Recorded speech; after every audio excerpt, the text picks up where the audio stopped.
Hello friends, இந்த video நேற்று evening போல் எடுத்த வீடியோ. காலையிலேயே வீட்டுக்கிட்ட ஒரு அண்ணா கிழங்கு கொண்டுட்டு வந்திருந்தாங்க.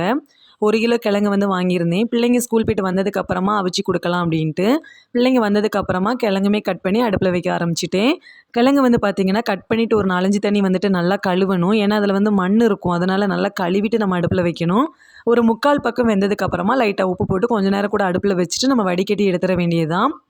இந்த கிழங்கு வெறுமா சாப்பிட்றத விட, இந்த மீன் குழம்பு ஊத்தி சாப்பிடும்போது டேஸ்ட் ரொம்ப நல்லாயிருக்கும். காலையிலேயே அயல மீன் குழம்பு வச்சிருந்தேன். அதில ஒரு துண்டு மீனும் எடுத்து குழம்பும் ஊத்தி பிள்ளைங்களுக்கு குடுத்துட்டேன். பிள்ளைங்களுமே நல்லாவே சாப்பிட்டுட்டாங்க.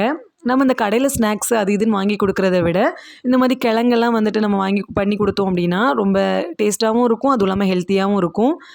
பால் வந்துடுச்சு. அதுக்கப்புறமா டீயுமே போட்டு அதையுமே குடிக்க ஆரம்பிச்சிட்டேன். காலையிலேயே குழம்பு வைக்கும்போதே ஒரு 3 மீன் மட்டும் எடுத்து தனியாக வச்சுருந்தேன். நைட்டு ஃப்ரை பண்ணி பிள்ளைங்களுக்கு கொடுக்கலாம் அப்படின்ட்டு, அதையுமே மசாலா தடவி மூடி வச்சுட்டேன். என் பொண்ணு ரஃப் நோட் வாங்கி கொடுங்கம்மான்னு கேட்டுகிட்டே இருந்தா. நானும் நாளைக்கு வாங்கி தரேன் அப்படி அப்படின்னு ஒவ்வொரு நாளும் கடந்துகிட்டே இருந்துச்சு. பழைய நோட்டெல்லாம் எடுத்து பார்த்தா நிறைய பேஜ் இருக்குது. இதை யூஸ் பண்ணு அப்படின்னு சொன்னால், இல்லை வேண்டாம் எனக்கு புதுசு தான் வேணும் அப்படின்ட்டு கேட்டுகிட்டே இருந்தா. நான் சொன்னேன், எங்களுக்கு ஒரு காலத்தில் இது கூட இல்லாமல் இருந்தோம் அப்படின்ட்டு. அதுக்கப்புறம் அவளே ஒத்துக்கிட்டா.